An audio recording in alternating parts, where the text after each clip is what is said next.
Today we're going to be talking about the Ingham family and Chris Ingham's response about all the accusations against him.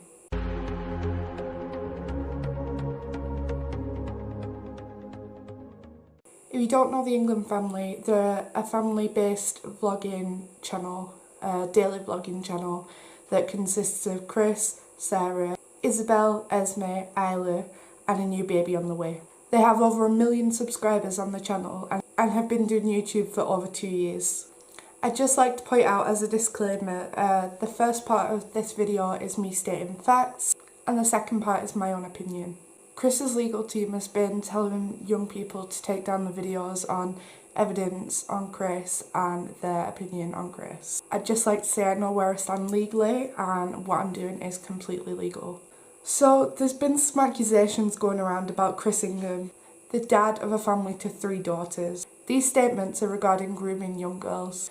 The first statement that came out was from Jess, a girl that Chris had met on a family holiday and they'd been in the same hotel as her. She was on holiday at the same hotel around October, November last year, I think it is, don't quote me on that one. And she messaged them if she could meet up with him. The Ingham family agreed, met up with her, got photos, you can see them on Chris's old account I think. Then Chris started messaging Jess. I have the messages here, but I'll have to read them out, so if I'm looking down, this is the reason why. This is Jess's statement. I just want to start this off by saying at first I didn't want to tweet this. I hadn't told anyone and it had happened 9 months ago. I've only decided to tweet this after speaking to someone who has helped me, and we didn't jump straight to the conclusion of exposing him. We messaged his wife but heard nothing back. I am so scared to tweet about this and I'm so sad because I adore the family.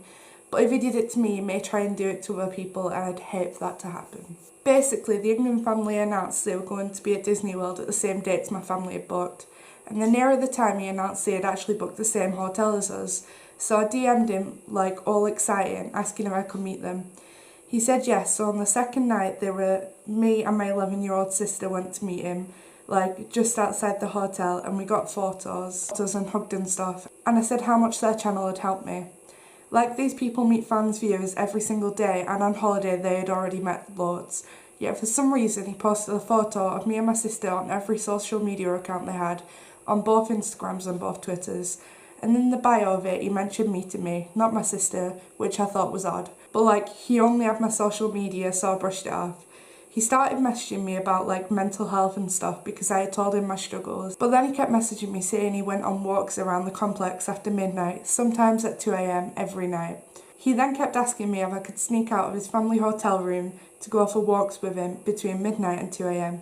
He messaged me multiple times saying how I was beautiful and pretty and asking me why I didn't have loads of boyfriends at home. Bear in mind this is a 30-year-old man with a wife and kids. And then he messaged me asking if I was alone in the hotel room and I stupidly said yes. And then he said how he was going to come to my hotel room for a party. I was so scared. I was sat in a hotel room alone in a foreign country at midnight. He said how we should sneak into the pool when it was closed and about how he was contemplating going skinny dipping. He also sent me a message. I wish I had sent you a message sooner because I could have come and hooked up with you. And I don't know if that was innocent or if I'm just reading too much into it. He was encouraging a 16-year-old to sneak out of a hotel room between midnight and 2 AM, and he even said himself that everyone would be asleep. I would ask him to meet up around 8 PM instead. Because we were on holiday, the hotel was so busy and alive at 8 PM. I felt unsafe, but in case anything happened there would be loads of people around. And he would say yeah, but he never meant it. It would roll around to 8 PM and I'd just be sat there waiting, and I would just give up and go back to the hotel room, as he would ignore my messages and then he would message me at like midnight trying to get me to sneak out again. It's like if he wanted to meet me because I was a viewer and just wanted to chat, he wouldn't do it like that. I've spoken to a couple of people about this and shown them the screenshots, and they said I'm not overreacting. I felt unsafe on holiday and it took over my once-in-a-lifetime holiday. I don't have the Twitter convo, as I hope you'd understand that I deleted it from Twitter because of how it made me feel. I did some digging and found some of the DMs he sent me on my email, so the screenshots I found are below this tweet. And then she uploaded the screenshots. More evidence came from Jess after this, what people had sent her. I'll upload that in a minute and read it out. I don't know if this is to her or another girl, but it's not something you should be saying to someone if they're 16 and you have a wife and kids, although they are not a minor. The messages are, yo, random, but keep this to yourself, but I have always wanted to camp a night outdoors and kiss in May. There is a beautiful camp place where you have a fire and drink and chill and watch the stars, get takeout and Denny's and that. Ha, I did it with my best mate a few years ago, but no one wants to do it with me. You should come do this with me, dude. It would be well fun. You wouldn't believe the stars at night. It's insane.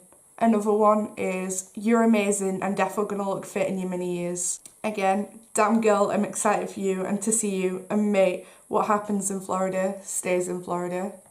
Bang you, mate. We're going skinny dipping at night in a lake nearby my hotel. Yeah, just to the left of the castle waiting for it. You're a pussy for not coming skinny dipping. The reply is, I'm on the right, it's Ace. I'm not keen, prefer swimming costumes, haha. Chris then replies, K deal, costumes it is, how good was that? Reply, like Typhoon Lagoon, you should come tomorrow, oh my god. Chris, don't want you getting too excited anyways, so costumes is best, ha. Reply, what are you on about, you absolute melon? Chris, haha, you getting giddy at me being naked, haha. Now to me that seems really odd and really disgusting, saying that to a young girl. I can't even comprehend it.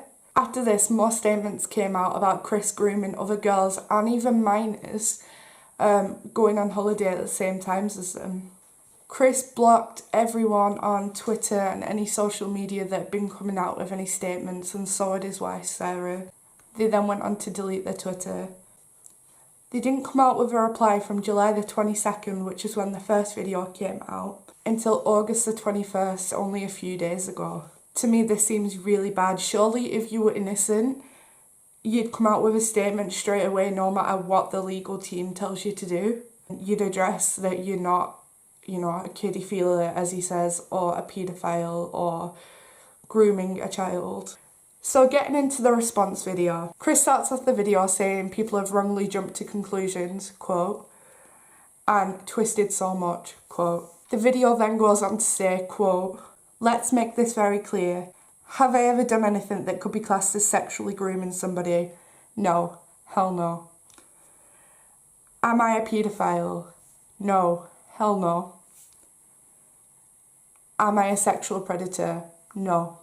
Have I ever done anything that could be classed as sexually inappropriate to anybody? No.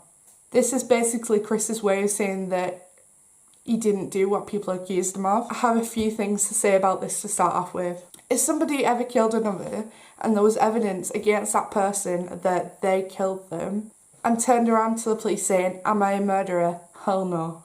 Did I kill them? No. Have I ever done anything that could be classed as injuring anybody? No. The police are not going to turn around and believe you. They've got the evidence right there and you've not given them any evidence as to you not being the murderer. Where's your proof? Someone's word is nothing against evidence. Surely if the evidence was photoshopped or fake, you'd be able to show the real conversation.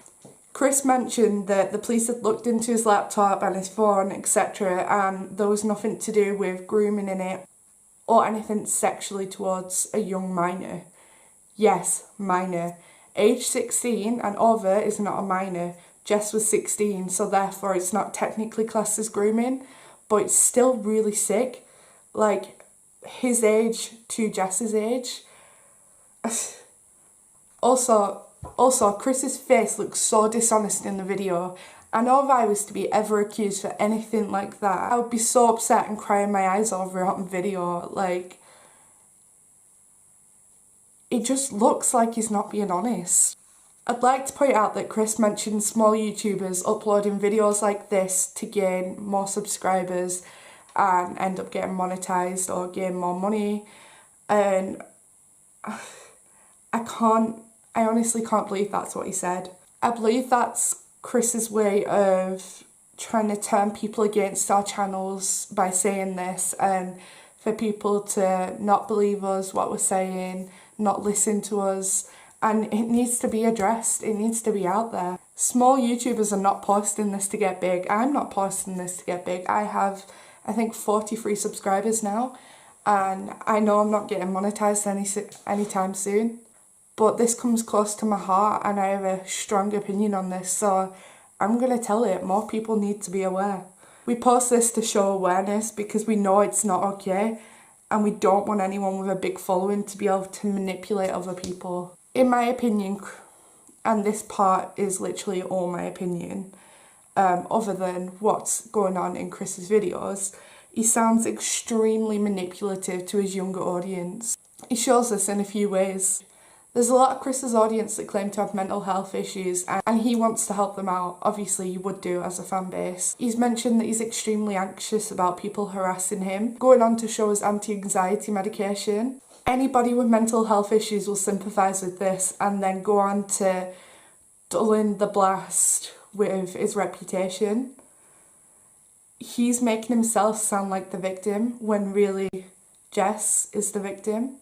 Another way he's manipulating his audience is him saying he's scared for his life and believes that his wife could have a miscarriage through the stress. Manipulating a young audience into believing that they could cause a miscarriage by scaring her is an awful thing to do.